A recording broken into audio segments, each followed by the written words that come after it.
Uh, Hello.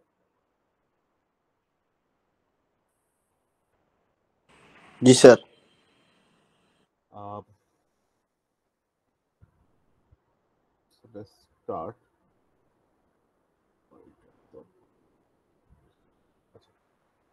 So last class, we were talking about linear equations, linear functions, sorry, linear functions.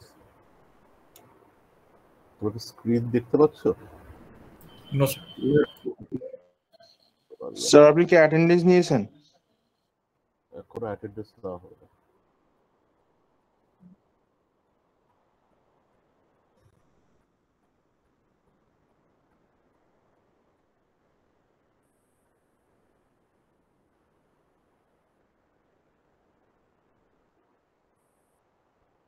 Okay.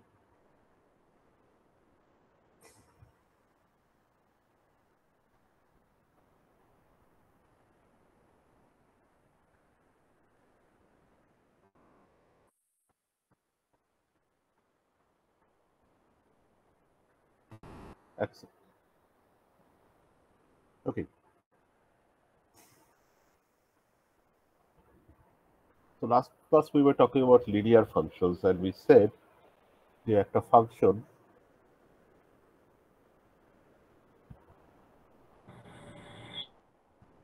fx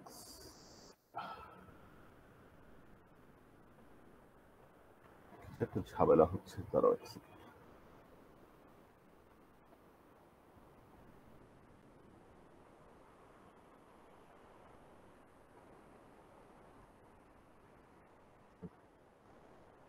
So linear function আমরা একটা function f যেটা rn থেকে r that is যেটার একটা একটা vector x কে input নেয় এবং output দেয় some real number r, right? So x টা হচ্ছে ইজ অ্যান n ভেক্টর এবং আমরা এই ধরনের সাধারণত আমরা y ইকুয়ালস টু লিখি। So y equals to f(x), right? এবং আমরা যেটা বলছিলাম লাস্ট ক্লাসে যে এই ফাংশনটাকে আমরা সবসময় a ট্রান্সপোজ x এই ফরম্যাটে অলওয়েজ লিখতে পারবো। দ্যাট ইজ এই ফাংশনটাকে সবসময় a1 x1 plus a2 x2 এভাবে করে an xn এইভাবে লেখা যাবে, রাইট? তো this is again from last class. Now আমরা আজকে যেটা দেখতে যাচ্ছি সেটা হচ্ছে যে গিভেন এ non-linear function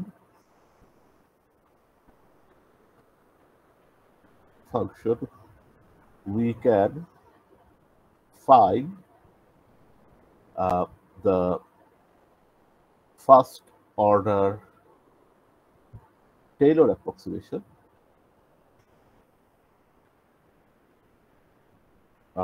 বা এটাকে আমরা বলবো linear approximation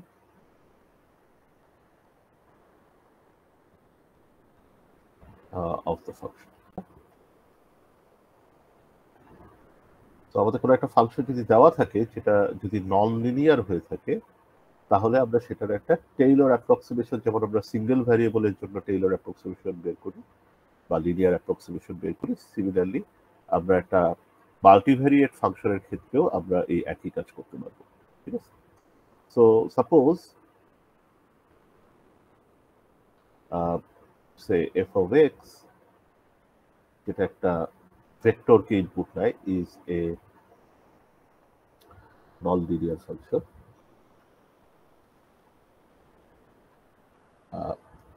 and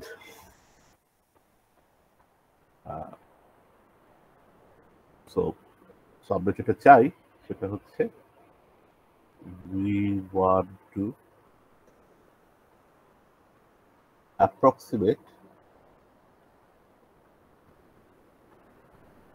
f of x at বা নিয়ার, এই কথাগুলো আমরা ইউজ করি, রাইট? at বা near x equals to some z. So এক্ষেত্রে এগুলো যেহেতু সবাই ভেক্টর, সো এখানে আমরা মনে করো আমরা z হবে z1 z2 up to 7. So just like single variable, if you remember, যে আমরা যদি একটু রিকল, আমরা সিঙ্গেল ভ্যারিয়েবলের ক্ষেত্রে কিভাবে চিন্তা করছিলাম যে আমাদের এখানে একটা এখানে আমরা y কে যদি প্লট করি, আমাদের একটা ফাংশন থাকতে পারে এবং আমরা কোনো একটা পয়েন্ট a তে, so x equals to a তে আমরা এই যে f of x ফাংশনটা আছে এই ফাংশনটাকে অ্যাপ্রক্সিমেট করতে চাই একটা লিনিয়ার ইকুয়েশন দিয়ে, এবং সিঙ্গেল ভ্যারিয়েবলের ক্ষেত্রে সেটা ছিল একটা লাইন। এবং সেক্ষেত্রে আমরা কি বলছিলাম যে এই পয়েন্ট দিয়ে যেতে হবে, রাইট? আমাদের যে t of x যে ফাংশনটা হবে সেটা এই পয়েন্ট দিয়ে যেতে হবে, এবং এটা derivative with respect two x হবে হচ্ছে এই ফাংশনের যে ডেরিভেটিভ সেটা সমান। সো আমাদের t of x এর ক্ষেত্রে শর্ত ছিল t of x must pass through আমাদের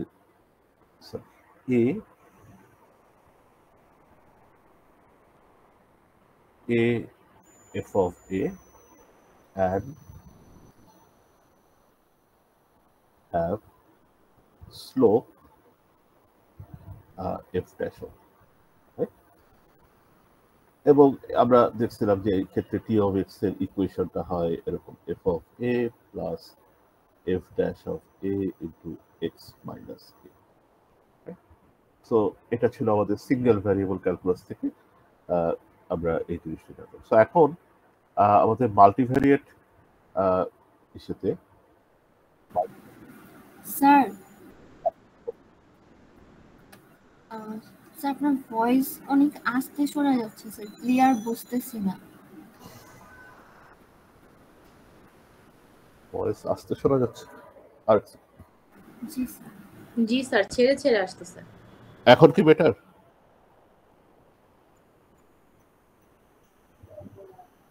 Yes, sir. জি স্যার। এখন বেটার? আচ্ছা, সো আমরা যেটা করতে চাচ্ছি সেটা হচ্ছে সিমিলার জিনিস, যে আমাদের এখানে একটা n ভ্যারিয়েবলের ফাংশন আছে। সো অলরেডি আমরা ফাংশনটাকে কিন্তু আর ছবি আঁকতে পারতেছি না, রাইট? যে আমাদের ওখানে একটা এক্স ছিল, তাই আমরা একটা এক্স অ্যাক্সিস আর একটা ওয়াই অ্যাক্সিস দিয়ে ছবি আঁকছি। দুইটা ভ্যারিয়েবল হলেও হয়তো আমরা আঁকতে পারতাম, রাইট? সো ধরো এফ যদি এরকম x1 x2 এরকম একটা কিছু একটা ফাংশন হতো, এখানে যাই থাকুক না কেন, রাইট? এরকম একটা ফাংশন যদি হতো, মেবি আমরা এটাকে এইভাবে ড্র করতে পারতাম যে এই দিক বরাবর আমরা x1 কে প্লট করলাম, এই দিক বরাবর x2 কে প্লট করলাম। সো আমাদের ফাংশনটা, সাপোজ আমি একটা এক্সাম্পল যদি দিই, ধরো x1 square minus x1 x2, right? তো এরকম একটা ফাংশন। সো তার মানে কি দাঁড়াচ্ছে যে আমরা এই ফাংশনের ভ্যালুটাকে, এটাকে y যদি বলি, আমরা y-টাকে হয়তো আমরা এই z অ্যাক্সিস যেটাকে আমরা নরমালি বলবো 3D তে, বাট আমরা y-টাকে উপরের দিকে প্লট করব, আর আমরা প্রতিটা x1 x2 ভ্যালুর জন্য আমরা ফাংশনের ভ্যালুটা প্লট করছি, রাইট? সো মনে করো x1 এর ভ্যালু যখন 0 এবং x2 এর ভ্যালু যখন 0, তখন এই ফাংশনের আউটপুট কত? তাহলে তখন সেই ফাংশনের আউটপুটটা এটা, রাইট? তখন y ইকুয়ালস টু 0। সো আমাদের x1 ও যদি 0 হয়, x2 যদি 0 হয়, তাহলে আমরা ফাংশনের আউটপুটও 0 পাই। কিন্তু ধরো x1 যদি 1 হয়, x2 যদি 0 হয়, তাহলে ফাংশনের আউটপুট কত? সো x1 যদি 1 হয় আর x2 যদি 0 হয়, তাহলে আমরা এখানে 1 পাই, রাইট? তাহলে বোঝাই যাচ্ছে যে x1 এ যদি 1 আর x2 তে 0 হয়, সো আমরা এক্সেস গুলোকে যদি পিছন দিকেও চিন্তা করি যে x1 এদিকে সামনের দিকে আর ওই পিছন দিকে হচ্ছে কি আমার x1 গুলো নেগেটিভ, সিমিলারলি x2 হচ্ছে ডান দিকে এবং আমরা বাম দিকে ডটেড লাইন যেটা তৈরি করলাম সেদিকে হচ্ছে x2 গুলো negative. So x1 equals to 1 আর x2 ইকুয়ালস টু 0 মানে হচ্ছে x1 এর দিকে 1 আর x2 এর দিকে 0, তাহলে 0 x2 এর দিকে আমরা একটু গেলাম না, আর আমি এদিকে আসলাম না, তাহলে ফাংশনের ভ্যালু কত? সামওয়্যার এখানে, রাইট? y equals to 1। আবার ধরো x1 ইকুয়ালস টু 1 এবং x2 ইকুয়ালস টু 1 হলে ফাংশনের ভ্যালু কত? তাহলে আমি যদি দুই জায়গাতেই 1 দিই, তাহলে x1 এর ভ্যালু 1 দিলে 1, আর মাইনাস x1 x2 এখানেও আমরা পাবো 1, তাহলে সব মিলাই হবে 0। তার মানে x1 এ 1 এবং x2 তে 1, আমরা দুটা মিলাই যে পয়েন্টটা আসবে সেটা হচ্ছে, আমরা মনে করতে পারি এটা হচ্ছে x1 আর x2 মনে করে আমাদের ফ্লোর, হ্যাঁ, আর y অ্যাক্সিসটা হচ্ছে আমাদের আকাশের উপর আমরা এই পয়েন্টগুলো তৈরি করছি। সো এক্ষেত্রে এই ফ্লোরেই আমরা একটা পয়েন্ট পাবো, রাইট, যে x1 = 1 এবং x2 = 2 হলে y এর ভ্যালুটাও 0, মানে এই x1 x2 তে ফাংশনের ভ্যালুগুলো 0। সো আমি ফাংশনের ভ্যালুগুলো একটা একটু ডিফারেন্ট কালারে দিই।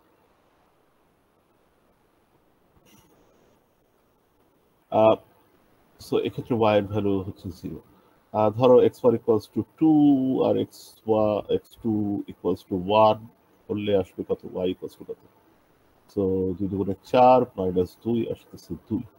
তাহলে x1 যদি 2 হয় তারপরে আমরা এখানে চলে আসতেছি, আর x2 তে 1, আমরা সর্ট অফ এদিক থেকে 1 ঘর ডানে আসবো, এবং সেক্ষেত্রে ফাংশনের ভ্যালু হচ্ছে 2, তাহলে ফাংশনের ভ্যালুটা উপরে আমাদের আমরা লেখা। তো এই যে রেড ডট গুলো যেগুলো আমরা আঁকতেছি, এখানে রেড ডট গুলো আঁকা উচিত হয়নি। সো এখানে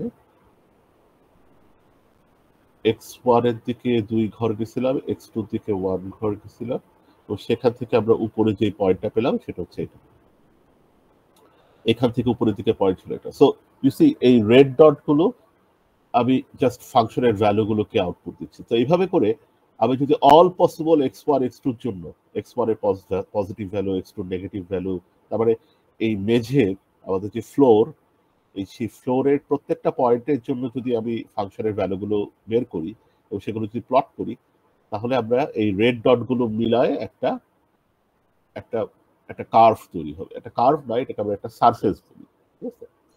তো ফাংশনের গ্রাফটা আমরা আঁকতে পারবো, সেই ফাংশনের গ্রাফটা এরকম একটা সারফেসের মতো। এই এক্সাম্পলের জন্য বলতেছি না, বাট আমি জাস্ট ইন জেনারেল যেটা বলতে যাচ্ছি, যে এদিকে x1 এদিকে x2 দিয়ে আমি যখন একটা জিনিসকে প্লট করব, তখন মেবি আমার ফাংশনটা এরকম কিছু একটা শেপ আসবে, রাইট? সো এইখানে হচ্ছে আমরা এই যে আঁকা বাঁকা যে জিনিসটা আমি আঁকলাম, এইটা মনে করো আমাদের ফাংশনের গ্রাফটা। তো ফাংশনের গ্রাফটা হচ্ছে যে x1 x2 প্রতিটা পয়েন্টের জন্য আমরা y অ্যাক্সিসে একটা পয়েন্ট পাচ্ছি, এবং সেই পয়েন্টটা হচ্ছে আমাদের এই যে সারফেস যেটা আঁকলাম, এই সারফেসের উপরে কোনো একটা পয়েন্ট। সো আমরা এইভাবে চিন্তা করবো যে আমরা ফাংশনগুলোকে প্লট করছি। সো 2D তে না হয় আমরা তাও আঁকতে পারলাম, তো যখনই আমাদের ফাংশনটা x1 x2 x3 এভাবে করে আরো n সংখ্যক, রাইট, ফর সাম n, ধরো 10টা ভ্যারিয়েবলের ফাংশন হবে, সো এফ এর মধ্যে আমরা একটা 10টা ভেক্টরের 10 লেন্থের একটা 10 এলিমেন্টের একটা ভেক্টর দিব, তখন কিন্তু আমরা ছবিটাও আঁকতে পারবো না। সো এটা দেখতে কেমন হবে সেটার সম্বন্ধে আমাদের কোনো আইডিয়া নেই, এবং সেটা লিনিয়ার করার মানে কি সেটাও আসলে পরিষ্কার নয়, রাইট? সো বাট আমরা আসলে এভাবে চিন্তা করতে পারি যে 2D তে আমি যেমন এখানে যে জিনিসটা আঁকলাম, একটু পরিষ্কার করি ছবিটাকে,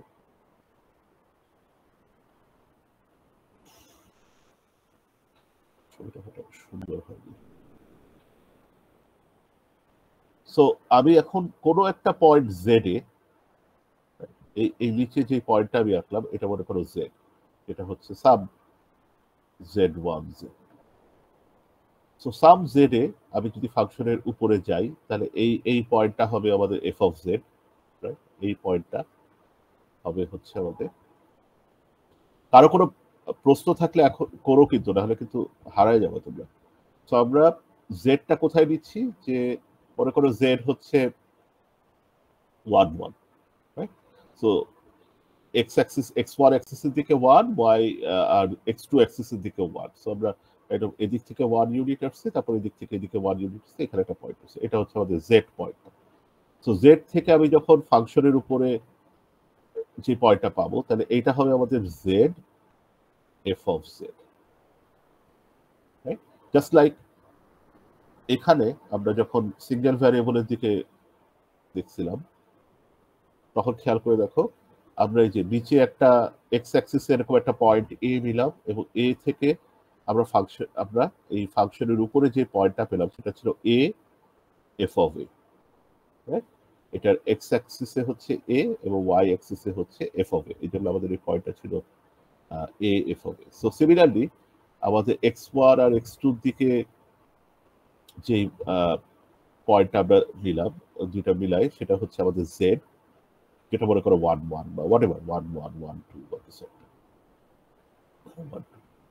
তাহলে আমরা উপরে গিয়ে একটা পয়েন্ট পাবো, সেটা হচ্ছে আমরা বলছি F F of Z, sorry Z f of Z, এই পয়েন্টটা। আমি জাস্ট বাইরে পয়েন্টটা আঁকি জাস্ট বোঝানোর জন্য। সো এটা হচ্ছে জেড এফ অফ জেড। আমরা যে কাজটা করতে চাই সেটা হচ্ছে এই পয়েন্টের আশেপাশে এই ফাংশনটা, এই কার্ভটা, আমাদের যে মানে এখানে যে সারফেসটা আমরা ড্র করছি, তো এটা হচ্ছে সারফেস, এই সারফেসটা যেটা ড্র করছি সেই সারফেসটাকে আমরা অ্যাপ্রক্সিমেট করতে চাই। সো এইখানে সারফেসটা উঠানামা করতে পারে, জাস্ট লাইক আমাদের কার্ভ যেমন এরকম উঠানামা করে। এখানে মনে করো এখানে একটা চাদর, রাইট? এটা মনে করো একটা বিছনার চাদর আকাশে ভাসতেছে এবং বিছনার চাদরটা এরকম উঠানামা করতেছে, রাইট? সো চাদরটা এই দিক দিয়ে এসে একটু নেমে আবার উপরে উঠছে, আবার এখানে অনেক ভাঁজ থাকতে পারে, রাইট? সো জাস্ট মনে করো আমাদের আকাশের মধ্যে এরকম একটা চাদর ঝুলতেছে বা মাথার উপরে সাবিয়ানা ঝুলতেছে, রাইট? সাবিয়ানাটা বিভিন্ন জায়গায় উঠানামা আছে, কখনো উপরে উঠতেছে কখনো নিচে নামতেছে, জাস্ট লাইক একটা ফাংশন।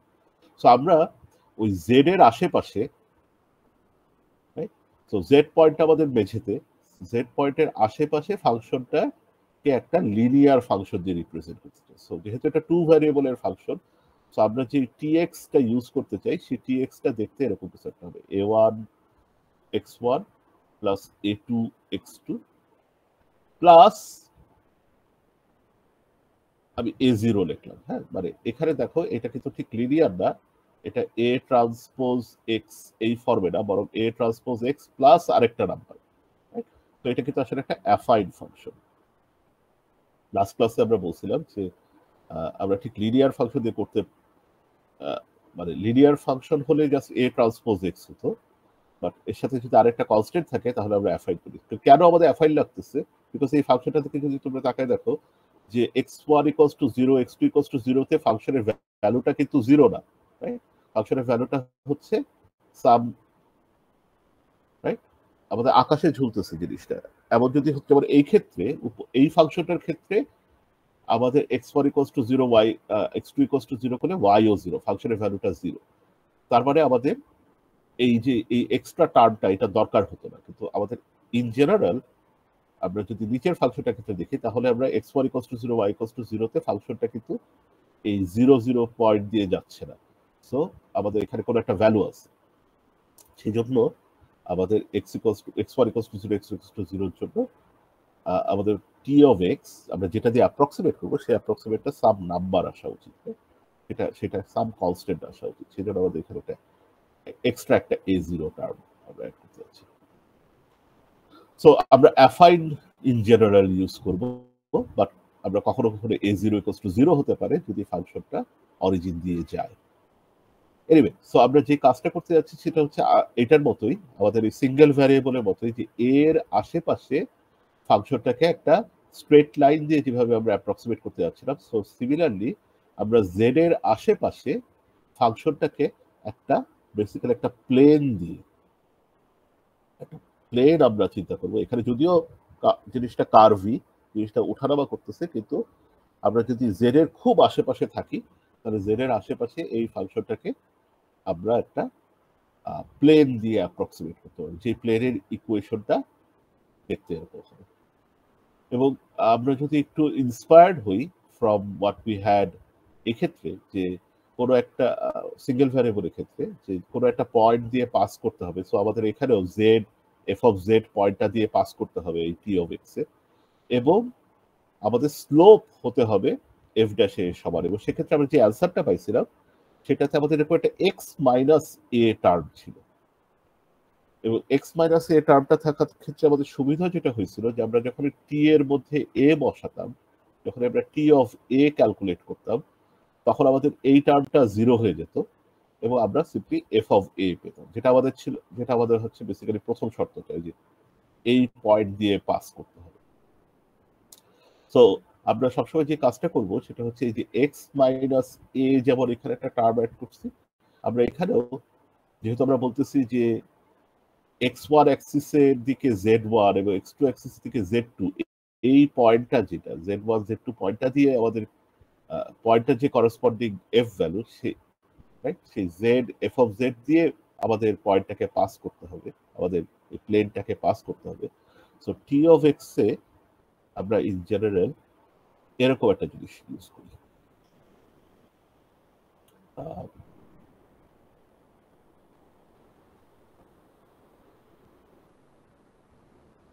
Plus AC. সো আমরা বেসিক্যালি উইল স্টার্ট উইথ এরকম একটা ফাংশন, আমাদের লিনিয়ার, এটা একটা অ্যাফাইন ফাংশন এগেইন, যেহেতু a zero plus some constant, যেটা আমি এখনো জানি না কনস্ট্যান্টটা কত হওয়া উচিত, minus x one minus z one a two into x two minus z two. এভাবে রাখার সুবিধা কি?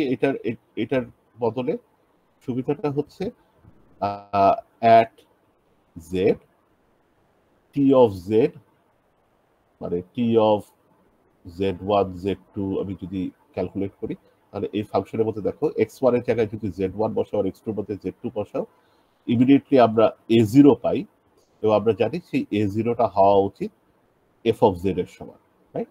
তাহলে আমরা অলরেডি প্রথমেই খুব ইজিলি এই এ জিরো কনস্ট্যান্টটা কত হওয়া উচিত সেটা আমরা, এফ অফ জেড হওয়া উচিত এক্স্যাক্টলি, রাইট? এবং সেটা আমরা ডাইরেক্টলি পেয়ে যাচ্ছি। আমাদের এই প্লেনের যে ইকুয়েশনটা হবে, সেই প্লেনের ইকুয়েশনের প্রথম কনস্ট্যান্ট যেটা এ জিরো, সেটা আমরা সবসময় এইভাবে পেয়ে যাবো। যখনই আমরা x one minus z one, x two minus z two এই টার্মগুলো লিখছি ইনস্টেড অফ এক্স ওয়ান আর এক্স টু ডাইরেক্টলি।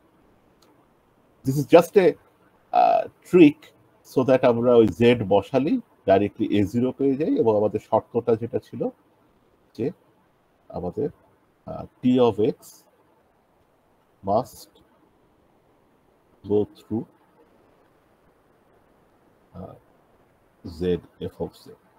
তো এটা আমাদের সিঙ্গেল ভ্যারিয়েবলের ক্ষেত্রে যখন আমরা এরকম একটা শর্ত করি, এই মাল্টি ভ্যারিয়েবলের ক্ষেত্রে আমাদের প্রথম শর্তটা এইটাই, যে আমাদের যে অ্যাপ্রক্সিমেশন করবো, লিনিয়ার অ্যাপ্রক্সিমেশন করবো, সেই লিনিয়ার অ্যাপ্রক্সিমেশনটা অবশ্যই ওই পয়েন্ট দিয়ে যেতে হবে। না, হোয়াট আর দ্য নেক্সট শর্তগুলো কি? সো আমরা যদি সিঙ্গেল ভ্যারিয়েবলের ক্ষেত্রে দেখি, সো আদার কনস্ট্রেইনটস বা কন্ডিশনস গুলো কি? সো আমরা যদি সিঙ্গেল ভ্যারিয়েবলের ক্ষেত্রে থাকি, সিঙ্গেল ভ্যারিয়েবলের ক্ষেত্রে টেইলর অ্যাপ্রক্সিমেশনের মেইন বক্তব্যটা ছিল যে আমরা যেই পয়েন্টে অ্যাপ্রক্সিমেট করতেছি সেই পয়েন্টের দিকে, সেই পয়েন্টে আমাদের টি এর স্লোপ এবং এফ এর স্লোপ সেম হওয়া উচিত, রাইট? টি এক্স এর স্লোপটা হওয়া উচিত F dash of A. So এই ক্ষেত্রেও আমরা যখন মাল্টিভ্যারিয়েটের ক্ষেত্রেও আসবো, তখনও আমাদের একই আইডিয়া, যে এফ এর ফাংশনটা যেহেতু দুইটা ভ্যারিয়েবল আছে, right? So we can, for f x1 x2, we can think about two slopes, right? দুইটা স্লোপ আমরা চিন্তা করতে পারি। একটাকে আমরা বলবো হচ্ছে, এভাবে লিখবো, f of x1 at z,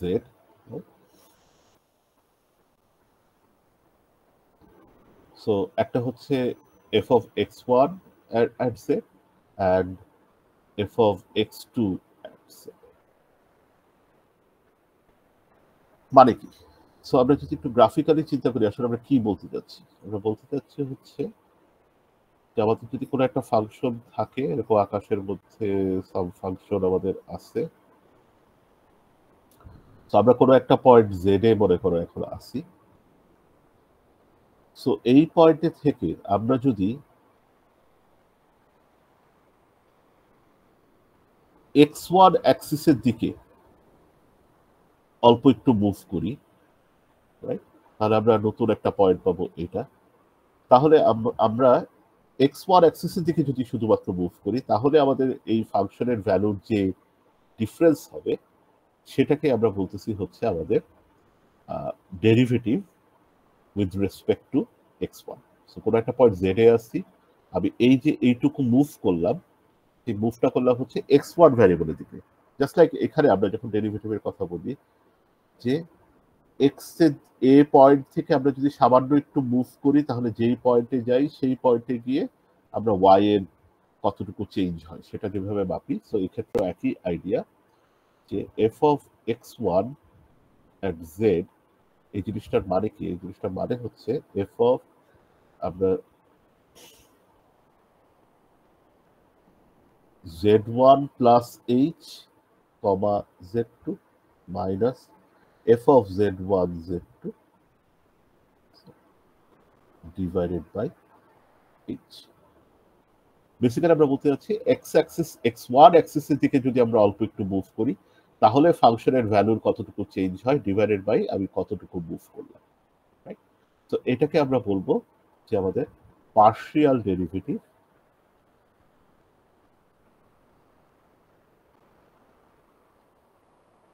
with respect to। Similarly আমরা যদি বলি f of x2 at z, এটার মানে কি? এটার মানে হচ্ছে আমরা z1 কে ফিক্স রাখবো, z2 দিকে আমরা যদি h পরিমাণ মুভ করি অরিজিনাল অবস্থা থেকে, তাহলে z1 z2 থেকে ডিভাইডেড বাই আমরা কতটুকু মুভ করলাম। সো এগেইন ছবিতে ব্যাপারটা হচ্ছে অনেকটা এরকম যে এক্ষেত্রে আমরা h পরিমাণ x1 এর দিকে গেছিলাম, এখন না গিয়ে আমাদের x2 ডিরেকশনে, তো এই পয়েন্ট থেকে x2 এর ডিরেকশনে আমরা যদি h পরিমাণ মুভ করি তাহলে এখানে আমরা যে পয়েন্টে পৌঁছাবো সেটা হচ্ছে z1 z2 প্লাস h, আর এদিকে যে পয়েন্টে পৌঁছেছিলাম সেটা ছিল z1 প্লাস h কমা z। তো আইডিয়াটা একই যে আমাদের এখন যেহেতু দুইটা ডিরেকশন আছে, x1 আর x2 দুইটা ডিরেকশন আছে, সো আমি দুইটা ভ্যারিয়েবল যদি থাকে দুইটা ডিরেকশন থাকবে, তাহলে আমি যে কোনো একটা ডিরেকশনে যদি অল্প একটু চেঞ্জ করি ভ্যালু, অন্য ভ্যারিয়েবল গুলোকে ফিক্স রেখে, এক্ষেত্রে z2 কে ফিক্স রেখে, তাহলে আমাদের y এর কতটুকু চেঞ্জ হয় divided by h, just derivative যেটাকে আমরা বলি। সিমিলারলি আমরা যদি x2 এর দিকে অল্প একটু মুভ করি এবং তারপর যদি আমরা y এর ভ্যালুর কতটুকু চেঞ্জ হয়, রাইট? সো আমরা এই পয়েন্ট থেকে যখন আমরা এই পয়েন্টে আসবো, এই পয়েন্টে এসে মনে করো ফাংশনের ভ্যালু এত, তাহলে এখানে ফাংশনের ভ্যালু কত, এখানে ফাংশনের ভ্যালু কত, এদের মধ্যে ডিফারেন্স ডিভাইডেড বাই। তো এটাকে আমরা বলতেছি হচ্ছে partial derivative with respect to x2।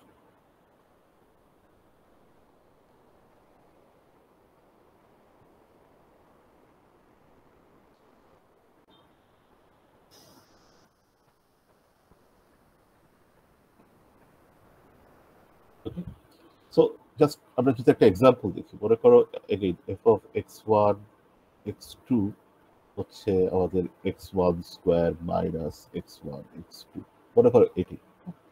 তাহলে আমাদের partial derivative with respect two x, so আমরা বের করতে চাই at some point z, যেখানে z আমাদের দেওয়া আছে, z দেওয়া আছে 1 5। সো 1 5 পয়েন্টটাতে আমাদের পার্শিয়াল ডেরিভেটিভ কত। সো এই পার্শিয়াল ডেরিভেটিভ বের করার জন্য আমরা যদি নিউমেরিক্যালি করি, তাহলে নিউমেরিক্যালি করতে গেলে আমরা উপরে যে ফর্মুলাটা ইউজ করলাম আমরা এক্স্যাক্টলি এটাই করার চেষ্টা করব, রাইট? সো বেসিক্যালি h এর এটা আসলে বলা উচিত অ্যাপ্রক্সিমেটলি এত, রাইট?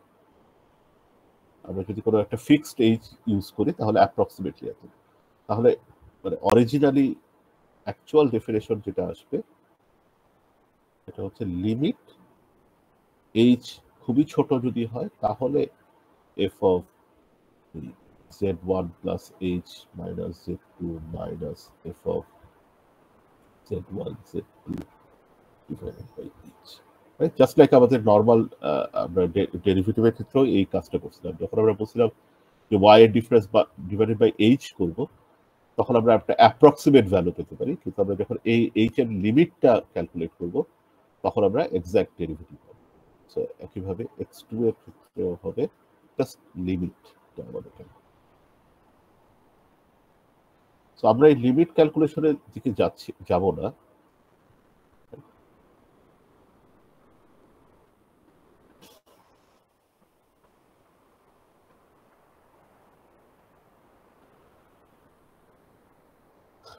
সো আমরা যখন এই লিমিটের আইডিয়াগুলো জানি যে লিমিট দিয়ে আমাদের এক্সাক্ট ডেরিভেটিভ গুলো বের করতে হয়, তখন আমরা ওই ডেরিভেটিভের ফর্মুলাগুলা রাইট এই ডেফিনেশনটার উপর বেস করে আমাদের বেসিক্যালি ডেরিভেটিভের যে ফর্মুলাগুলো আছে, যে এক্স স্কোয়ারের ডেরিভেটিভ টোয়াইস এক্স, বা e to the power x এর derivative e to the power x, sine x এর ডেরিভেটিভ কজ এক্স এক্সেট্রা, এই ফর্মুলাগুলো কিন্তু আমাদের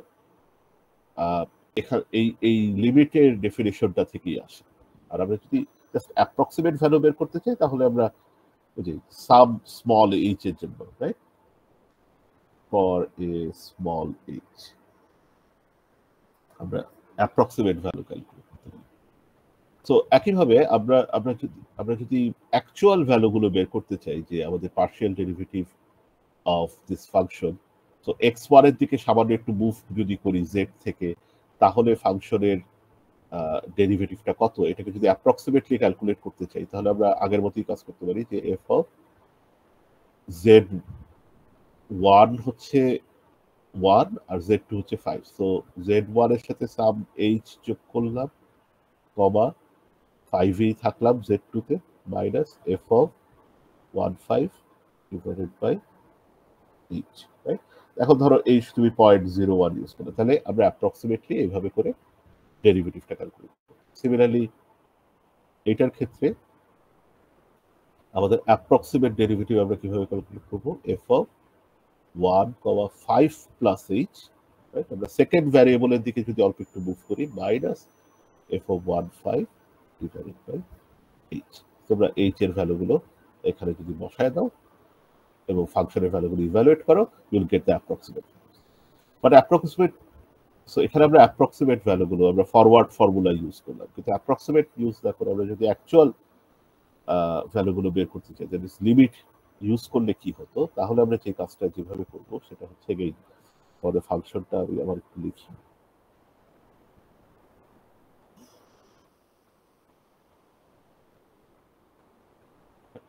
সো এই ফাংশনটা যখন আমাদের থাকবে, আমরা যখন এই derivative with respect two x1 calculate করতে চাই, কততে ক্যালকুলেট করতে চাই আপাতত ভুলে যাও, আমরা x1 এর সাপেক্ষে ক্যালকুলেট করতে চাই, তখন আমরা সিম্পলি এই ফাংশনটা ডেরিভেটিভ ক্যালকুলেট করব। এখানে দুইটা ভ্যারিয়েবল থাকলেও আমরা মনে করব সেকেন্ড ভ্যারিয়েবলটা হচ্ছে একটা কনস্ট্যান্ট। তো আমাদের x1 ভ্যারিয়েবলটাই হচ্ছে আমাদের ভ্যারিয়েবল এবং সেকেন্ড ভ্যারিয়েবলটা ইজ জাস্ট এ কনস্ট্যান্ট। তাহলে x1 এর সাপেক্ষে ডেরিভেটিভ দিলে x1 স্কোয়ারের ডেরিভেটিভ আসবে 2x1 মাইনাস x1 x2, এটা ডেরিভেটিভ যদি x1 এর সাপেক্ষে নেই, উইল গেট x2, রাইট? তাহলে আমাদের পার্শিয়াল ডেরিভেটিভ আমরা এক্ষেত্রে x1 x2 তেই রাখতেছি, কারণ আমরা এখানে z1 z2 ভ্যালু বসাই নেই। কিন্তু তুমি যদি ক্যালকুলেট করতে চাও এটা কত হবে, তাহলে সিম্পলি 2z1 মাইনাস z, এখানে z1 আর z2 মান বসাও, 2 ইন্টু আমাদের 15 এ ছিল, 2 into 1 minus 5 equals to minus 3। তো সিমিলারলি আমরা যদি x2 এর সাপেক্ষে এই ডেরিভেটিভটা ক্যালকুলেট করতে চাই, তাহলে এই উপরের এই ফাংশনটা দিকে আমরা আবার তাকাবো। সেক্ষেত্রে আমরা মনে করব x1 জিনিসটা একটা কনস্ট্যান্ট এবং x2টা হচ্ছে আমাদের শুধুমাত্র ভ্যারিয়েবল। তাহলে একটা কনস্ট্যান্টের স্কোয়ার হোয়াটএভার, সেটাও একটা কনস্ট্যান্ট, সো কনস্ট্যান্টের ডেরিভেটিভ ইজ 0, আর x1 মাইনাস x2 এক্ষেত্রে আমরা x1 একটা কনস্ট্যান্ট আর x2 আমরা ডেরিভেটিভ, সেই ক্ষেত্রে আমরা পাবো x1। তাহলে একইভাবে আমরা যদি এই x2 এর সাপেক্ষে ডেরিভেটিভ অ্যাট z1 z2 আমরা ক্যালকুলেট করতে চাই, তাহলে আমরা এখান থেকে পাচ্ছি মাইনাস z1। এই যে ক্যালকুলেশন করলাম, এই ব্যাপারে তোমাদের কারোর কোনো কোশ্চেন আছে কিনা? ডু উই আন্ডারস্ট্যান্ড এখানে আমরা কি করতেছি পার্শিয়াল ডেরিভেটিভে? Hello, No, sir. কি নো? নো তো বলে দিলাম, এক্স্যাক্টলি তোমার কনফিউশনটা কোন জায়গায়? Sir, calculation টা বুঝিনি। কোথাকার, কোন জায়গায়? এখানকার? Yes, sir. আর একটা করো তো, ধরো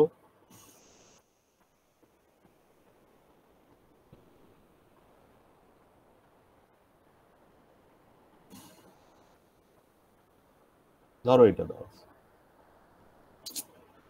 তাহলে এই ফাংশনটাকে আমরা x2 স্যার আরেকবার বলা যাবে উপরে?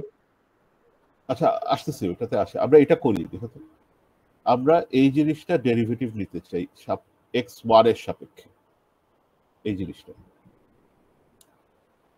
তাহলে এটাকে আমরা কিভাবে কি চিন্তা করব? 3x1 স্কোয়ার আর x2 কে আমরা কল্পনা করব কি, ইটস জাস্ট এ কনস্ট্যান্ট। 3 যেমন একটা কনস্ট্যান্ট, x2 কে আমরা একটা কনস্ট্যান্ট চিন্তা করব।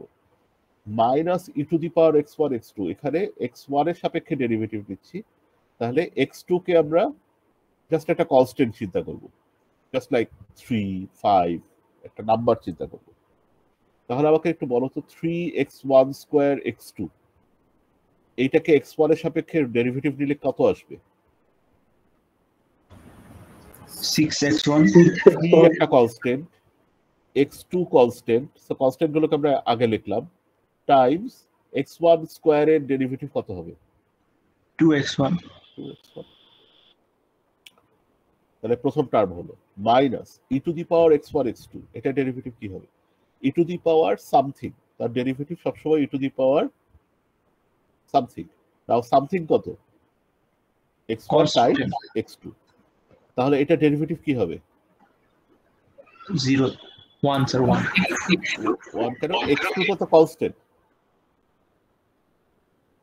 So x1 x2 right. So x2 কে আমরা একটা কনস্ট্যান্ট চিন্তা করো, যেমন ধরো 5, তাহলে এখানে আমরা কত লিখছি আসলে? 5x1 right. x2 যদি একটা কনস্ট্যান্ট হয়, তার মানে কি এটা একটা ফিক্সড নাম্বার ইনটু x1, তাহলে একটা ফিক্সড নাম্বার ইনটু x1 এর ডেরিভেটিভ নিলে কত আসবে? only fixed number 5x1 এর ডেরিভেটিভ নিলে যেমন আমাদের 5 আসবে না? তাহলে এক্ষেত্রেও x1 x2 ডেরিভেটিভ আমরা যখন x1 এর সাপেক্ষে নিচ্ছি, আমাদের আসবে হচ্ছে ওই কনস্ট্যান্টটা। এখন কি ক্লিয়ার? yes sir উপরের ক্যালকুলেশনে কি তাহলে ক্লিয়ার? f of x2 কত, Yes, sir. কিভাবে আমরা বের করছি? আমরা x1 কে কনস্ট্যান্ট চিন্তা করছি, তো একটা কনস্ট্যান্টের ডেরিভেটিভ কত? 0। আর মাইনাস x1 x2, সেক্ষেত্রে আমাদের x1 টা একটা কনস্ট্যান্ট, x2 টা আমাদের ভ্যারিয়েবল রাইট। আমরা x2 সাপেক্ষে যদি এই ডেরিভেটিভ ক্যালকুলেট করি, তাহলে মাইনাস x1 x2 থেকে আমরা যদি x1 টা কনস্ট্যান্ট হয় আর x2 সাপেক্ষে ডেরিভেটিভ করতেছি, তাহলে আমাদের জাস্ট কনস্ট্যান্টটা রয়ে যাবে, সেটা 0 মাইনাস x1 আসছে। Is this okay? yes sir alright, তাহলে আমরা যে কথাটা আসলে এই যে কন্ডিশন হিসেবে যেটা বলতে যাচ্ছি, যে জাস্ট লাইক সিঙ্গেল ভ্যারিয়েবলের ক্ষেত্রে আমরা বলতে যাচ্ছিলাম যে ডেরিভেটিভটা সেম হতে হবে। সো এই মাল্টিভ্যারিয়েট ভার্সনে আমরা যে কথাটা বলতে চাই সেটা হচ্ছে, আমাদের অরিজিনাল ফাংশনটা এই জেড পয়েন্টে দাঁড়ায়, আমরা যদি অল্প একটু x1 এর দিকে চাই, তাহলে ফাংশনের যে রেট অফ চেঞ্জ সেটা টি এর ওই x1 এর দিকে, টি ফাংশনটা আমরা যেটা দিয়ে অ্যাপ্রক্সিমেট করছি, সেটার রেট অফ চেঞ্জের সমান হতে হবে, সেটারও x1 এর দিকের রেট অফ চেঞ্জের সমান হতে হবে। এবং এই ফাংশনটার x2 এর দিকে যদি আমরা অল্প একটু মুভ করি, তাহলে ফাংশনের যে অরিজিনাল রেট অফ চেঞ্জ, মানে হচ্ছে f of x2 at z, so আমাদের x2 এর দিকে যে পার্শিয়াল ডেরিভেটিভ, সেই পার্শিয়াল ডেরিভেটিভটা আমাদের টি যেটা দিয়ে অ্যাপ্রক্সিমেট করবো, সেটারও পার্শিয়াল ডেরিভেটিভের ওই জেড পয়েন্টে x2 এর দিকে পার্শিয়াল ডেরিভেটিভের সমান হতে হবে। সো আমি যদি শর্তগুলো, তাহলে কন্ডিশনগুলো যেটা আসতেছে,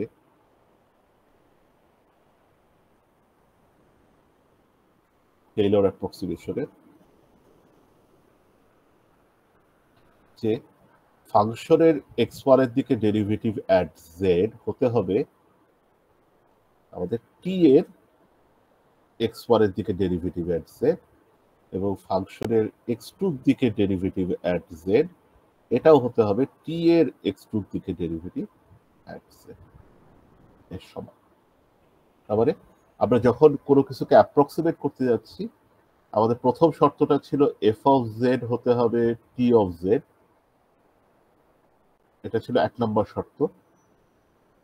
আর এই 2 আর 3 নম্বর শর্ত এখন আমরা বললাম যে ফাংশনের রেট অফ চেঞ্জ গুলো আমাদের ইকুয়াল হতে হবে। এগেইন এই ক্ষেত্রে আমাদের যেহেতু দুইটা ভ্যারিয়েবল, আমাদের দুইটা রেট অফ চেঞ্জ আছে, দুইটা ডিরেকশন আছে।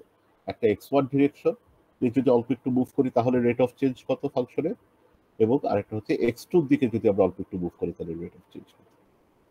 সো এগেইন আমরা যদি একটা কমপ্লিট এক্সাম্পল দেখি, যে আমরা উপরে যে ফাংশনটা দেখতেছিলাম, মনে করো এই ফাংশনটা দেখি তাকাই, যে আমাদের দেওয়া আছে হচ্ছে f of x1 x2 x1 square minus x1 x2, and we want to find the first order Taylor approximation at z equals to 1,5. তাহলে ফার্স্ট অফ অল আমাদের যেটা শর্ত সেটা হচ্ছে f অফ z কত, f এর মধ্যে যদি আমরা 1 আর 5 কে পাঠাই তাহলে আমরা কত পাই। তাহলে এখানে 1 আর 5 কে যদি পাঠাও তাহলে 1 স্কয়ার মাইনাস 1 ইনটু 5, তাহলে কত আসে -4। তাহলে আমাদের t অফ z ও হতে হবে হচ্ছে কি -4। নাও আমরা t এর ফর্মটা কি হবে সেটা বলে দিচ্ছিলাম। t এর ফর্মটা হবে t of z t of x। আমাদের t ফাংশনটার জেনারেল ফর্মটা কি, t অফ x হতে হবে হচ্ছে a0 plus a1 into x1 minus z1 plus a2 into x2 minus z। এই হলো আমাদের লিনিয়ার ইকুয়েশনের ফর্ম। ইয়েস কাকে ইয়েস বলো?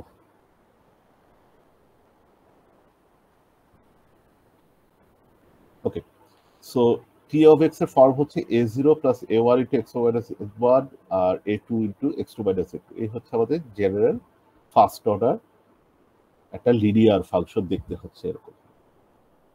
তাহলে আমাদের প্রথম শর্ত ছিল যে এই ফাংশনটা has to go through this point. তার মানে আমাদের f অফ z যদি -4 হয় তাহলে t অফ z ও -4 হতে হবে, এবং সেক্ষেত্রে আমরা দেখতেছিলাম যে t অফ z মানে হচ্ছে আমরা যদি এখানে z বসাই, z1 আর z2 বসাই, তাহলে আমাদের এখানে বেসিক্যালি আমরা t অফ z হিসেবে পাই হচ্ছে, এটা থেকে আমরা পাই হচ্ছে a0।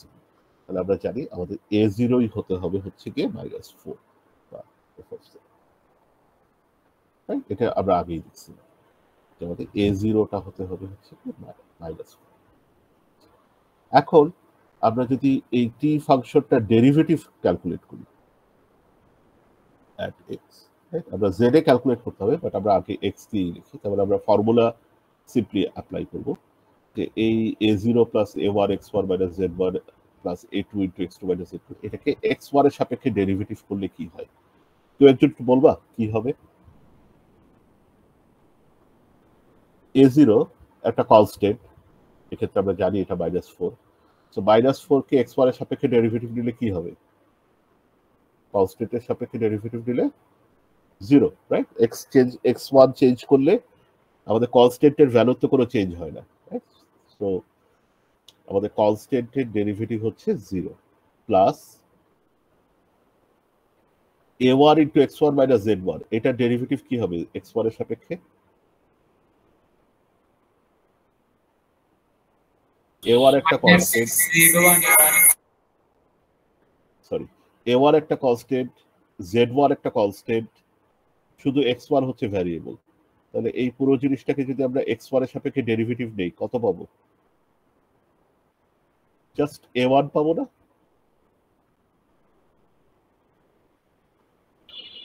Yes, sir. তাহলে এইটা যদি a1 হয় আর তার পরের টার্ম থেকে কি পাবো? A2 sir. তাই কি? আমরা x1 এর সাপেক্ষে ডেরিভেটিভ দিচ্ছি, এখানে কি কোনো x1 আছে? নো স্যার, 0 পাবো। তাহলে পুরোটাই কনস্ট্যান্ট, তাহলে কি হবে? 0। তাহলে আমরা পাচ্ছি যেটা সেটা হচ্ছে জাস্ট a1।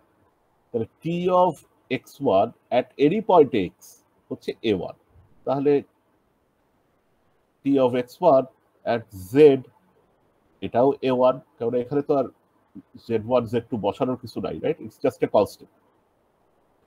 এবং আমরা জানি এইটা has to be equals to f of x1 at, এবং আমরা f of x1 at z আমরা ক্যালকুলেট করছিলাম। What was it? f of x1 at x কত?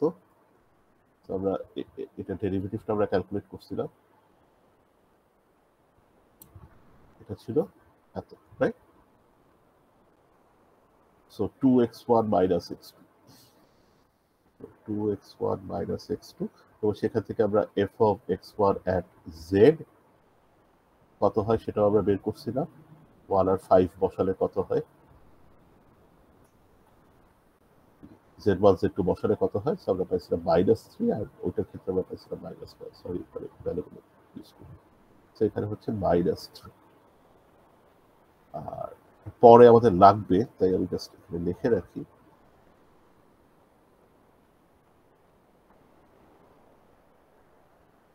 সরি, x2 সাপেক্ষে ডেরিভেটিভ at z, সেক্ষেত্রে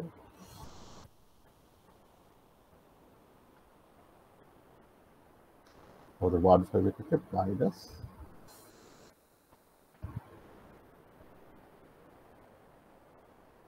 -1।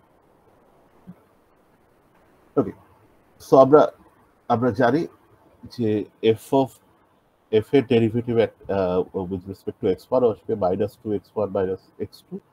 তাহলে f এর derivative with respect two x1 হবে হচ্ছে at z হচ্ছে -3।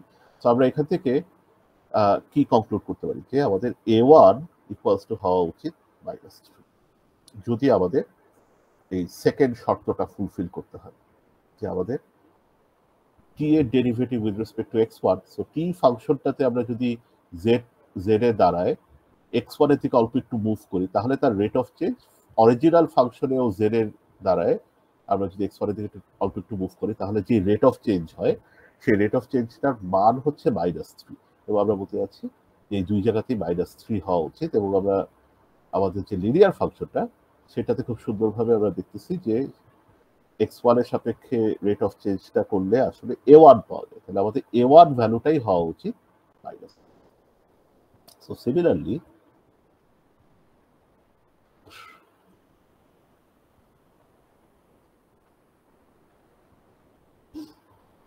আমাদের tx2 at x কত? সো আমাদের এই অরিজিনাল ফাংশনটা derivative with respect to x2 কত? সো আমাদের এই t ফাংশনের ডেরিভেটিভ যদি আমরা t ফাংশনের ডেরিভেটিভ ক্যালকুলেট করছি, মনে রাখতে হবে এইটা ডেরিভেটিভ at x2 কত। সো এটাতে আমাদের প্রথম টার্ম থেকে আমরা উইল গেট এ 0। সেকেন্ড টার্মে যেহেতু x2 নাই, সবই x1 z1 a1, this are all suppose to be constants with respect to x2, তাহলে এখান থেকে পুরো 0। আর লাস্টের টার্ম থেকে we should just get A a2। তাই যদি আমরা পেয়ে যাই তাহলে আমরা জানি যে t এর derivative with respect to x2 at z, what ever z is, সেটাও হওয়া উচিত a2 এর সমান। এবং যেহেতু আমরা একটু আগে ক্যালকুলেট করে দেখছিলাম যে f এর derivative with respect to x2 at z হচ্ছে -1, তাহলে t of x2 at z যদি f of x2 at z এটা সমান হতে হয়, তাহলে ইমপ্লাই করতেছে হচ্ছে a2 হতে হবে -1। তাহলে আমরা বেসিক্যালি tx পেয়ে গেলাম। tx হচ্ছে a0 plus a1 x1 minus z1 plus a2 x2 minus z2, যেটা ছিল সেটা হচ্ছে a1 এর ভ্যালু আমাদের -4, সরি a0 এর ভ্যালু আমাদের -4 আমরা বের করছিলাম এখানে a1 এর ভ্যালু হচ্ছে -3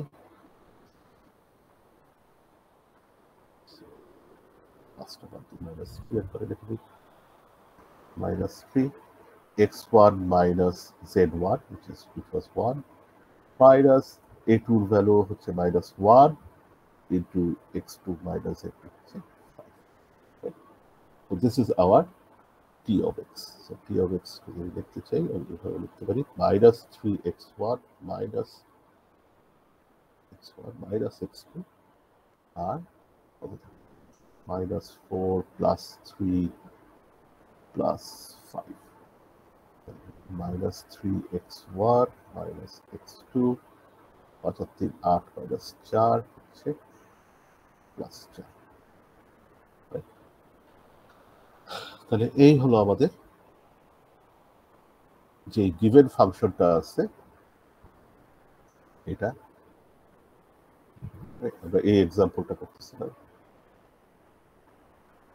আমাদের গিভেন ফাংশনটা ছিল x1 square minus x1 x2 এই ফাংশনটা একটা লিনিয়ার ফাংশন না এবং 1 5 এ এই ফাংশনটার হোয়াটএভার চেহারা যাই হোক না কেন সেইটাকে আমরা অ্যাপ্রক্সিমেট করতেছি হচ্ছে গিয়ে এই সিম্পল লুকিং ফাংশনটা দিয়ে -3x1 -x2 +4 এবং এটাকে আমরা বলছি তখন আমাদের first order Taylor approximation.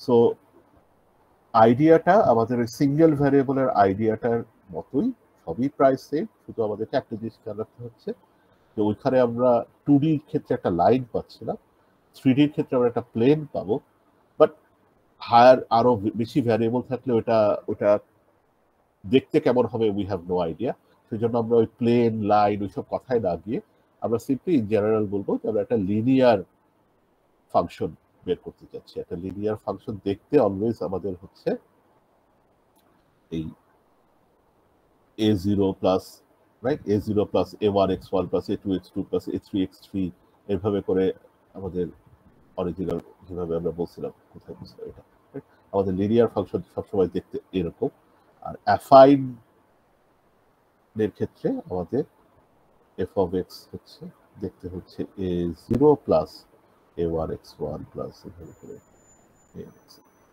Again এই a0 এর কাজটা হচ্ছে কাইন্ড অফ যে আমাদের সব x যদি 0 হয় তাহলে ফাংশনের আউটপুট যদি 0 হয় মানে এখানে আমাদের ফাংশনের আউটপুট 0ই হতে হবে দেখো f of 0 আবার ইনপুটে যদি সব 0 দেই তাহলে আমাদের আউটপুটটা 0ই হতে হবে x1 x2 সব যদি 0 দিই বাট অ্যাফাইন ফাংশনের সুবিধা হচ্ছে যে আমাদের আউটপুট সবসময় 0 হতে হবে right x1 x2 x3 up to xn এখানে যদি সব 0 দেই তাহলে আমরা সাম কনস্ট্যান্ট একটা পেতে পারি so it doesn't have to go through 0 তো আমাদের কোনো ফাংশন যদি 0 দিয়ে গো থ্রু না করে আমরা এরকম অ্যাফাইন একটা টার্ম থাকবে সো আমরা এই জেনারেল এটাই রেখে দিচ্ছি এবং যেহেতু আমাদের বলতেছি যে tz must go through this z f of z point সেই জন্য আমরা একটু মডিফাই করে t of x কে আমরা এই a0 plus a1 x1 minus z1 plus a2 x2 minus z2 এই ফরম্যাটে নিয়ে আসছি তারপর আমাদের শর্ত দুইটা ছিল হচ্ছে কি এই পার্শিয়াল ডেরিভেটিভের শর্ত দুইটা এবং পার্শিয়াল ডেরিভেটিভ শর্ত দুইটা ফুলফিল করলে আমরা ইজিলি দেখবো আমাদের a1 আর a2 কিভাবে বের করতে হবে so in general if we have f of x যেটা কিনা rn থেকে r and we want to find a linear approximation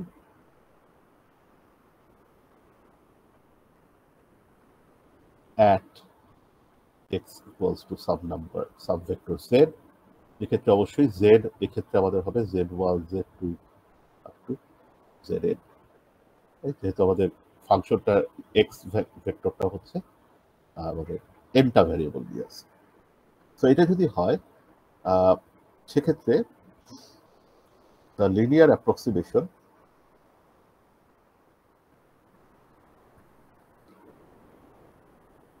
T of x will look like this: a0 plus a1 into x1 minus z1 plus a2 x2 minus z2 এভাবে করে an xn minus z। Okay, so আমরা এই z1 z2 z3 এগুলো সব এখানে বসায় দিতে পারি, তাহলে আমরা পেয়ে যাবো। এবং আমাদের কন্ডিশন গুলো যেটা ছিল সেক্ষেত্রে হবে হচ্ছে f of z, that is t of z এর সমান হতে হবে। এগেইন আগের মতোই, this ইনশিওরস t of x goes through z f of z। আমি আগের কথা কাইন্ড অফ রিপিট করতেছি, বাট এটা থেকে আমরা যেটা পাবো আমরা জানি, আমরা লিখি এখান থেকে আমরা জানি, এখান থেকে যেটা পাওয়া যাবে সেটা হচ্ছে আমাদের a0 has to be equal to f of z। কারণ আমরা যখনই t of z বসাবো তখন আমাদের পরের প্রত্যেকটা টার্ম 0 হয়ে যাবে, আমাদের শুধু a0 টার্মটা থাকবে। সো আমাদের a0 টার্মটাই f of z এর সমান হতে হবে। সো আমরা t of x দেখতে কেমন হবে তার প্রথম টার্মটা পেয়ে যাব। এবং অন্যান্য শর্ত যেগুলো থাকবে সেগুলো কি, যে আমরা xi এর সাপেক্ষে ডেরিভেটিভ যদি নিই, এটা t এরও xi এর সাপেক্ষে ডেরিভেটিভের সমান হতে হবে at this point for i equals to 1 2 up to n। তো আমাদের nটা ভ্যারিয়েবল আছে, সো প্রত্যেকটা ভ্যারিয়েবলের সাপেক্ষে আমরা যদি এই f এর ডেরিভেটিভ নিই at z আর t এর ডেরিভেটিভ নেই at z, সেটা আমাদের সমান আমরা চাই, রাইট? সো এখানে আমাদের আসলে nটা শর্ত আছে। আমরা for i equals to 1 to n প্রত্যেকটা ভ্যারিয়েবলে x1 x2 up to x এর প্রত্যেকটা, বাট আমরা জানি এখান থেকে যেটা আসলে পাওয়া যাবে সেটা হচ্ছে আমাদের ai গুলো will actually become the f of xi at z এর সমান, আর কিছু না। তাহলে t of x হচ্ছে আমাদের দেখতে এরকম হবে f of z plus f of x1 at z into x1 minus z1 plus f of x2 at z into x2 minus z2 এভাবে করে, রাইট? এইটুকু আমরা একটু আগেই দেখছি, ফার্স্ট অর্ডার মানে দুইটা ভ্যারিয়েবলের ফাংশন থাকলে এই দুইটা টার্ম আসবে, রাইট? আমাদের a1 হচ্ছে f of x1 এর ডেরিভেটিভের সমানই হয়, x1 এর সাপেক্ষে ডেরিভেটিভ সমান হয়, এভাবে করে a2টা আমাদের x2 এর সাপেক্ষে ডেরিভেটিভের সমান হয়।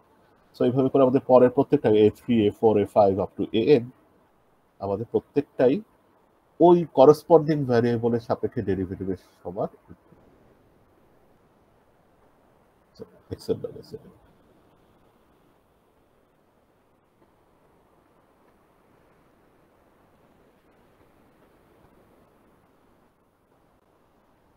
এটা সমান। So in general, t of x always looks like this. So এটাকে আমরা একটু সহজ করে দেখতে পারি। t of x হবে হচ্ছে f of z প্লাস আমরা এই পার্শিয়াল ডেরিভেটিভ গুলোকে দিয়ে একটা ভেক্টর চিন্তা করতে পারি।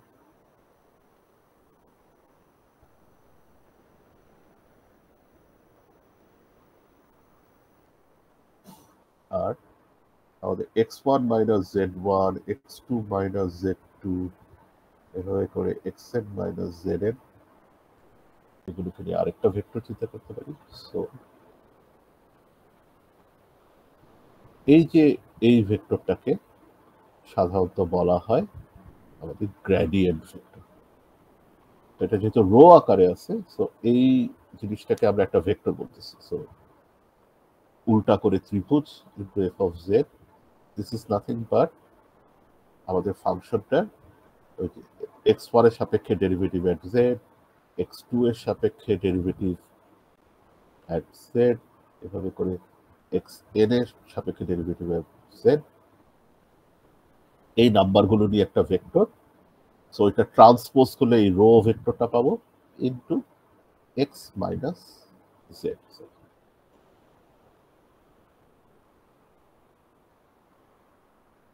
ওকে, সো আমরা এই লাস্টের দুটা লাইনে যেটা করলাম জাস্ট জিনিসগুলোকে একটু ম্যাট্রিক্স মানে ভেক্টর ফর্মে আমরা দেখলাম। And if you look at this vector form and compare with the first order t of x কি ছিল, it was f of a plus f dash of a into x minus a. You see the similarity, right? যে আমাদের single variable ফাংশনের ক্ষেত্রে আমরা বলছিলাম যে a তে আমরা অ্যাপ্রক্সিমেট করতে চাইছি, তাহলে f of a বের করো। তো একইভাবে আমাদের f of z টার্মটা থাকতেছে। তারপর আমরা বলছিলাম যে a এর সাপেক্ষে derivative now into x minus a করো। তো এখানেও f এর ডেরিভেটিভ নিব, কিন্তু এখানে f এর ডেরিভেটিভ একটা না, আমাদের প্রত্যেকটা ভ্যারিয়েবলের সাপেক্ষে ডেরিভেটিভ নেওয়া যায়। সো পার্শিয়াল ডেরিভেটিভ হবে আমাদের n-টা। সো ওই পার্শিয়াল ডেরিভেটিভ গুলো নিয়ে একটা ভেক্টর তৈরি হবে, একটা লিস্ট অফ পার্শিয়াল ডেরিভেটিভ নিবা। আর x মাইনাস a এক্ষেত্রে আমাদের x ভেক্টরটার সাথে z ভেক্টরের ডিফারেন্স ক্যালকুলেট করবো এবং সেই দুটার ডট প্রোডাক্ট আমরা দিচ্ছি, রাইট? আমরা এই যে f of x1 z সাথে x1 minus z1, f of x2 of z at z into x2 minus z2। So আমরা এখানে দেখতেছি যে আমাদের এই টার্মগুলার সাথে এই টার্মগুলার বেসিক্যালি ডট প্রোডাক্ট আকারে জিনিসটাকে লেখা যায়, রাইট? সো এই জন্য আমরা জিনিসটাকে শুদ্ধ করে এরকম ডট প্রোডাক্ট আকারে যখন লিখবো তখন আমরা দেখতেই পাচ্ছি যে আমাদের জিনিসগুলো অনেকটা এই ফার্স্ট অর্ডারের ইকুয়েশনের মতোই দেখতে পাচ্ছি। বাই দ্য ওয়ে, এইটাকে আমরা বলি হচ্ছে gradient of f at z। সেটাকে গ্রেডিয়েন্ট ভেক্টর বলা হয়। জাস্ট ফর এন এক্সাম্পল, আমাদের f যদি হয়ে থাকে x1 x2 x3 x4, আমি একটা সিম্পল একটা ফাংশন চিন্তা করি, x1 square plus x2 square plus x3 square plus x4 square. তাহলে আমাকে কি এই গ্রেডিয়েন্ট ভেক্টরটা কত হবে কেউ বলতে পারবা?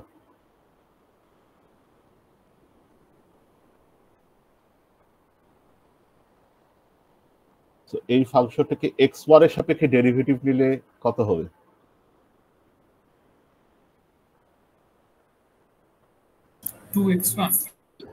Sir, 2x1. রাইট? আর সবকিছু 0, রাইট? সো একইভাবে এটাকে যদি আমরা x2 এর সাপেক্ষে ডেরিভেটিভ নিই কত হবে? 2x2, 2x2. 2x3, 2x4, right? So এখন যদি আমাদের z বলা থাকে, মনে করো 1 2 3 4, ধরো z বলা আছে এটা, তাহলে গ্রেডিয়েন্ট ভেক্টর এট z কত সেটা আমরা বলতে পারবো কত হবে। আমরা জাস্ট এইখানে x এর জায়গায় z বসাচ্ছি, তাহলে 2 into 1 মানে 2, 2 into 2 মানে 4, 6 8, রাইট? তাহলে আমাদের গ্রেডিয়েন্ট ভেক্টর এট z হচ্ছে এত। আর আমাদের কি লাগবে? আমরা টেইলর অ্যাপ্রক্সিমেশন যদি করতে চাই এই ফাংশনটা, এটার কথা বলতেছি, f of z কত? তো আমরা এই ফাংশনের মধ্যে যদি z পাঠাতাম তাহলে কত পেতাম? 1 square plus 2 square plus 3 square plus 4 square. কত এটা আসে? 4 আর 16 আর 9 25 আর 5 30, রাইট? তাহলে আমাদের t of x, আমাদের টেইলর অ্যাপ্রক্সিমেশন কি হবে এই ফাংশনটার? সেটা হচ্ছে 30 মানে f of z plus gradient ভেক্টরটা 2 4 6 8 into x1 minus 1, x2 minus 2, x3 minus 3 and x4 minus 4। এটা কোথেকে আসলো? এটা হচ্ছে x ভেক্টরের থেকে মাইনাস z ভেক্টরটা কমে যাবে। সো এখন তুমি এটাকে একটু সিম্পলিফাই করতে চাইলে করতে পারো। 2 times x1 minus 1 plus 4 times x2 minus 2 plus 6 times x3 minus 3 plus 8 times x4 minus 4। এখন তুমি চাইলে আর একটু সিম্পলিফাই করতে চাইলে করতে পারো, বাট দিন শেষে এটাই হচ্ছে তোমার টেইলর অ্যাপ্রক্সিমেশন এট। আমরা এই জেডে যদি আমরা টেইলর অ্যাপ্রক্সিমেশন বের করতে চাই তাহলে আমাদের এই ইকুয়েশনটা আসবে, এবং এটা একটা লিনিয়ার ইকুয়েশন যেই এই ফাংশনটাকে বেস্ট অ্যাপ্রক্সিমেট করতে পারে, রাইট? বেস্ট অ্যাপ্রক্সিমেট করতে পারে ইন দ্য সেন্স যে এই পার্শিয়াল ডেরিভেটিভ গুলো ইকুয়াল হয়। আমি কোনো একটা পয়েন্টে ফাংশনটার কোনো একটা পয়েন্টে যদি দাঁড়ায় থাকে তাহলে x1 বা x2 বা x3 দিকে যদি অল্প একটু যাই তাহলে ওইটার রেট অফ চেঞ্জ আর টি এর রেট অফ চেঞ্জ যেহেতু সেম, সেহেতু আমরা বলতে পারি যে আমাদের ভালো অ্যাপ্রক্সিমেশন করা হয়েছে, রাইট? সো ভালো approximation in the sense that এই গ্রেডিয়েন্ট গুলো সেম, এছাড়া কিছু না। অলরাইট, সো দ্যাট কনক্লুডস আমাদের টেইলর অ্যাপ্রক্সিমেশন আলোচনায়। ওইখানে এটা দিয়ে কথা বলতে গিয়ে আমরা এই পার্শিয়াল ডেরিভেটিভের একটা আইডিয়া কথা বলছি। এটা সম্বন্ধে জাস্ট একটা জিনিস অ্যাড করি, যেটা আমাদের অনেক কিছু অপটিমাইজেশন করতে গিয়ে আমাদের কাজে লাগে। সো মনে করো তোমার কাছে একটা f of x y equals to f of একটা সিঙ্গেল ভ্যারিয়েবল ফাংশন আছে।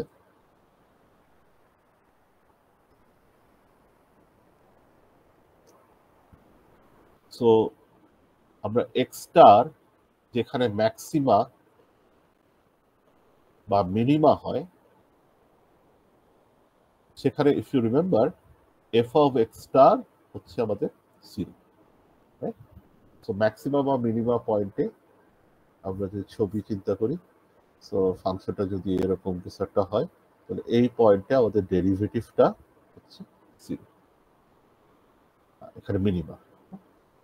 ম্যাক্সিমার ক্ষেত্রেও একই কথা, যদি এরকম কিছু একটা হয় তাহলে এই পয়েন্টে আমরা যদি ডেরিভেটিভ চিন্তা করি এই ডেরিভেটিভটা আমাদের 0 হবে। So similarly y equals to f of x যখন একটা মাল্টিভ্যারিয়েট ফাংশন,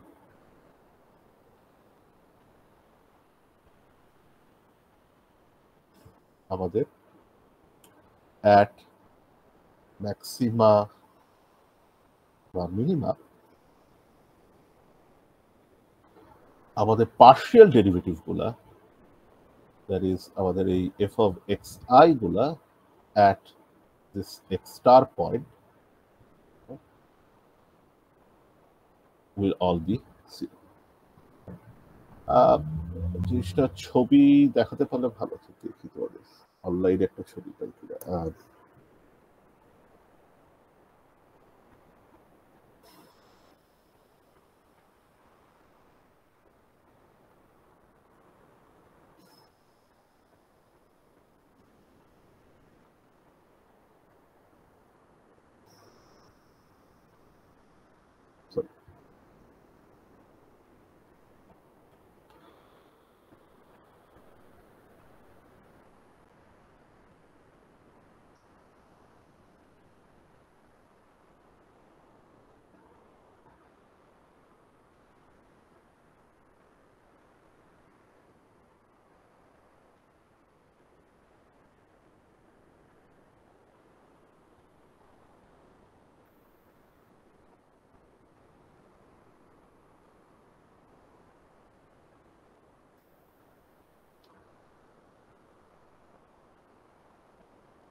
ভালো ছবি খুঁজে পাচ্ছি না আপাতত, কিন্তু আইডিয়াটা তারপরে একটু যদি বলি।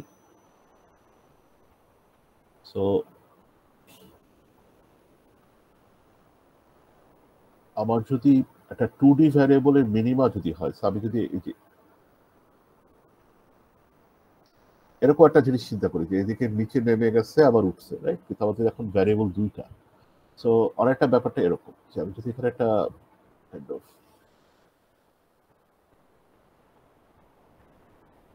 বোল শেপ জিনিস চিন্তা করি,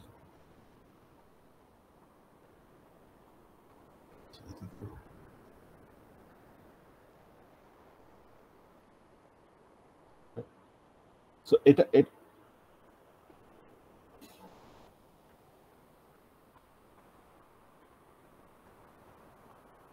সো জিনিসটা হচ্ছে একটা বোল মনে করো, তোমার জাস্ট একটা ভাতের বোল মনে করো, যেটার নিচের পয়েন্টটা, এই পুরো বোলটার নিচের পয়েন্টটা হচ্ছে মিনিমাম পয়েন্ট, রাইট? আমি যদি চিন্তা করি যে এটা হচ্ছে আমাদের ফাংশনটা, মানে একদম এই নিচের যে পয়েন্টটা, সেই পয়েন্টটা হচ্ছে আমাদের মিনিমাম পয়েন্ট, রাইট? সো এই মিনিমাম পয়েন্টে যদি চিন্তা করি যে এই বলে আমরা যদি এই x1 এর দিকে মুভ করি, এই পয়েন্টের আশপাশ থেকে যদি x1 এর দিকে মুভ করি, তাহলে কি আমরা এইখানে এই বলের উপর এখানে একটা পয়েন্ট পাবো, এখানে বলের উপর এখানে একটা পয়েন্ট পাবো। সো আমরা এরকম একটা কার্ভ পাবো। আসলে এই ব্যাপারটা কি বুঝতে পারতেছো? আকাশের উপর এই বলটা আমাদের আছে, রাইট? আমরা যদি এই পয়েন্টে মিনিমাম পয়েন্টের থেকে আমরা যদি এই x1 ডিরেকশনে যদি আমরা মুভ করি, আমরা যদি এইখান থেকে আস্তে আস্তে এই পয়েন্ট দিয়ে এই লাইন ধরে মুভ করি, তাহলে আমরা বলের গায়ে একটা কার্ভ পাবো না? এবং সেই কার্ভটা কিন্তু আমাদের এই ইউ শেপের কার্ভটা হচ্ছে, রাইট? সো x1 এর দিকে মুভ করলে আমরা এরকম একটা ইউ শেপের কার্ভ পাবো। তো এই ইউ শেপের কার্ভ যদি আমরা পাই, কার্ভটা আবার একটু ড্র করি, তো এরকম একটা ইউ শেপের কার্ভ যদি আমরা পাই, যেটা এই বলের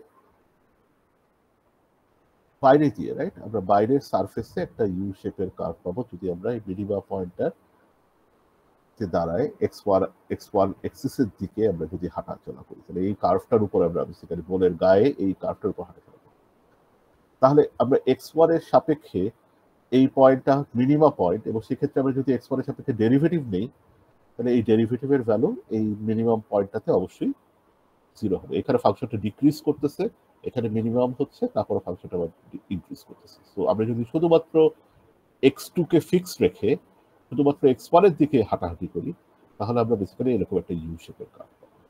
একইভাবে আমরা যদি এই মিনিমাম পয়েন্টে x2 কে ফিক্স রেখে x1 কে ফিক্স রেখে x2 বরাবর আমরা হাঁটাহাঁটি করি, তাহলেও আমরা বলের গায়ে বেসিক্যালি এই পয়েন্ট থেকে আমরা এখানে আসলাম, এভাবে করে আমরা বলের গায়ে পিছন দিক দিয়ে, বলের ওই পাশের সারফেস দিয়ে আমরা এরকম আরেকটা ইউ শেপের কার্ভ পাবো।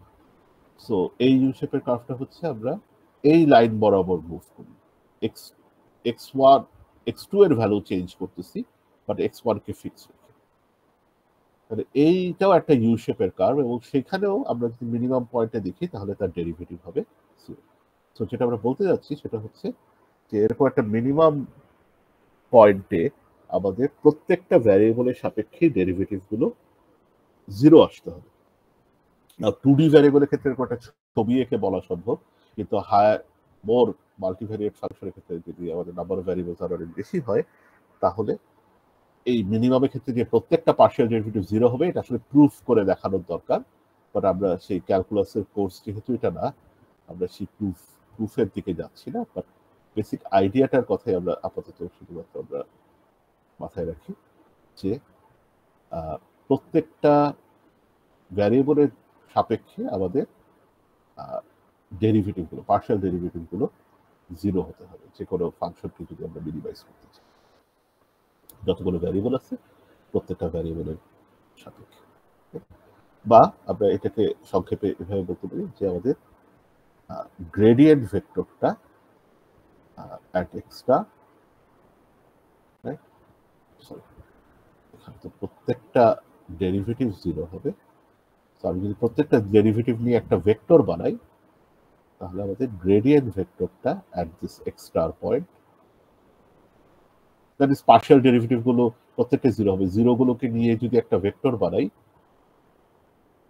তাহলে এই ভেক্টরের প্রত্যেকটা এলিমেন্টে ওই 0ই আসতেছে। তো আমরা একবারে বলবো এটা একটা 0 ভেক্টর।